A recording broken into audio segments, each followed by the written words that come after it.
1년 전 반전세로 2년 계약을 하고 이사를 했습니다. 주인은 집을 내놓은 상태였는데요. 저희도 오래 살 생각은 없어서 받아들였고요. 이후 정확히 1년이 지난 시점에서 집을 매매하겠다는 사람이 나타나서 집 주인이 바뀌었어요. 저희랑 계약은 바뀌는 부분이 없어서 크게 걱정은 없었는데요. 어느 날 부동산에서 새로운 주인이 혹시 전세로 바꿀 생각 없냐고 물어봐 달라고 했다면서 연락이 왔습니다. 저희야 전세로 바꾸면 지금보다 경제적 이득이 커서 당연히 오케이 했죠. 이후 전세자금 충당을 위해서 남편은 은행을 여러 번 들락날락하며 대출을 알아봤습니다. 당연히 은행 직원도 여러모로 신경을 써줬고요. 아이 때문에 육아휴직 중인 저도 겨우 시간을 내서 직장에 가서 동료들에게 양해를 구하며 월급 관련 서류들을 여러 번 챙겨왔고요. 그렇게 여러 사람이 전세자금 마련을 위해서 노력하던 중에 부동산에서 연락이 옵니다. 전세로 바꾸면 혹시 2년 계약을 할 거냐고요. 그래서 저희는 기존 계약에서 남아있는 1년 계약만 하겠다고 했죠.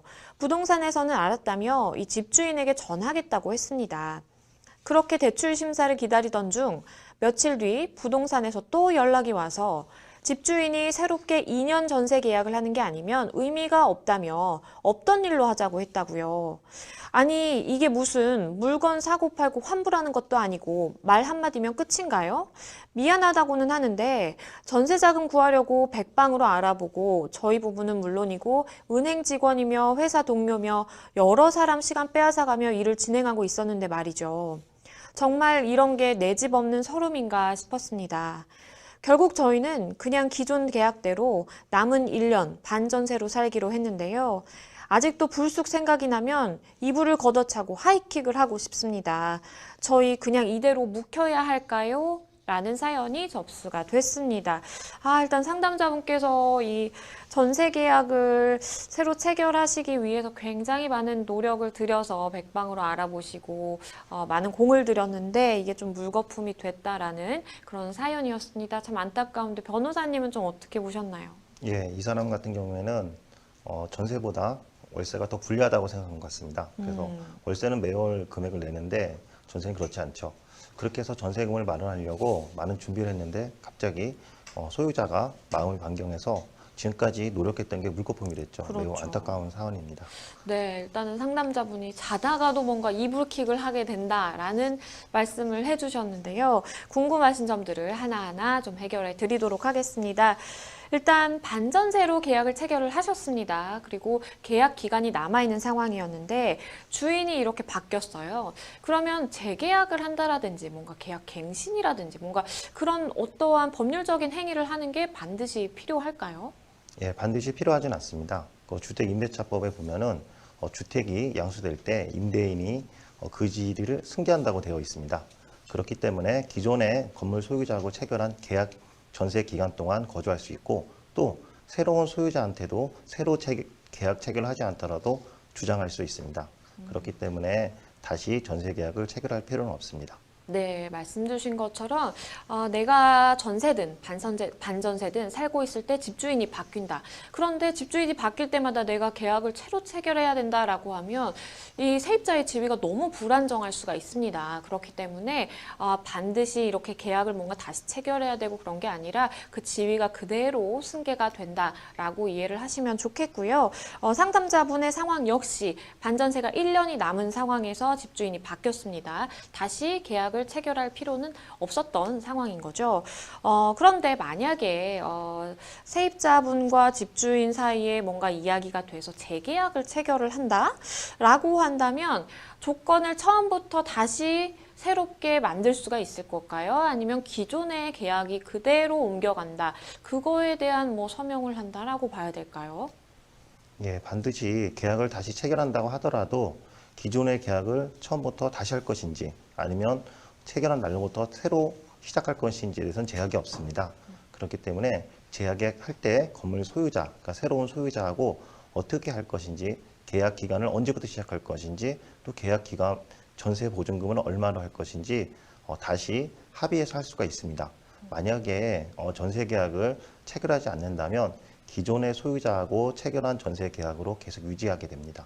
네, 맞습니다. 변호사님 말씀하신 것처럼 만약에 내가 집주인과 뭔가 얘기가 돼서 계약을 다시 체결한다. 그러면 집주인과 나 사이에 이루어지는 계약이기 때문에 그 당사자가 정하는 대로 이제 계약이 체결이 되는 것이겠고요. 그렇기 때문에 내가 그 전에 전 주인과 계약을 체결했던 그 내용이 반드시 이렇게 옮겨가는 것이 아니라 뭐 계약 기간이라든지 뭐 보증금이라든지 다양한 부분에 있어서 내가 새로운 집주인과 계약을 체결할 수 있는 지위에 서게 된다라고 좀 이해를 하시면 좋겠습니다.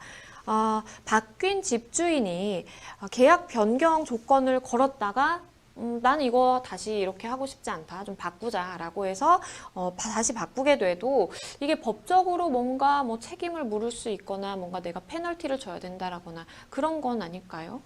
예, 이 부분이 아마 이제 사연 주신 분한테 매우 억울한 부분일 것입니다. 그렇죠. 예, 계약을 체결할 때 서류, 그러니까 문서로 계약을 체결할 수 있고요. 또 구도로도 체결할 수 있습니다. 이 체결할 뿐만 아니라 이 사건처럼 변경할 때도 구두뿐만 계약서를 작성해서 할 뿐만 아니라 구도로도 작성할 수 있습니다. 그런데 이 사건에서 반드시 구도로 합의됐나 안 했나 이거를 좀 판단하려면요. 그 전세 기간을 새로 시작하는지 그다음에 나머지 증액된 전세 보증금을 언제 지급했는지에 대해서 구체적으로 합의를 했는지 좀 판단이 필요합니다. 만약에 나머지 보증금을 언제까지 지급하기로 했는지에 대해서 구체적 합의가 되었다고 하면은 구도로 계약이 성립될 수도 있습니다.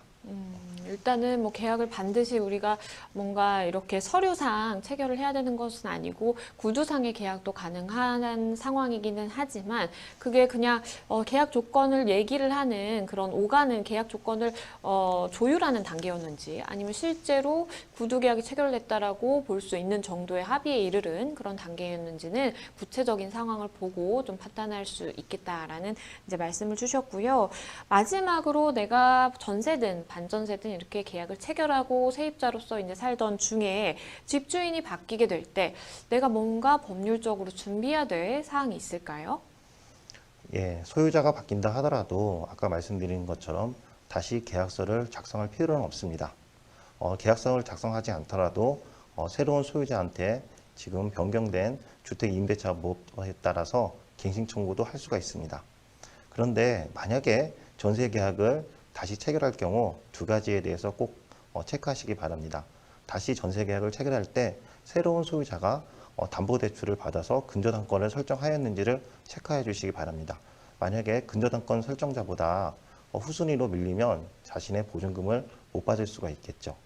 그리고 반드시 꼭 알아두어야 할 것은 이 사안처럼 전세 보증금이 증액된다면 다시 주민센터에 가서 확정일자를 받으셔야 됩니다.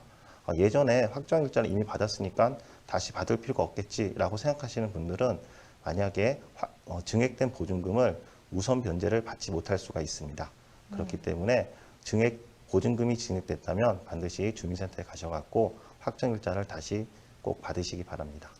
네, 일단 상담자 분의 상황 참 안타깝지만 이게 실제로 구두 계약에 이르렀다라고 볼 수 있는 정도인지 아닌지에 따라서 뭐 상황은 조금 달라질 것 같고요. 우리 김기훈 변호사님께서 나의 보증금을 또 안전하게 지킬 수 있는 방법까지도 잘 설명을 해주셨습니다.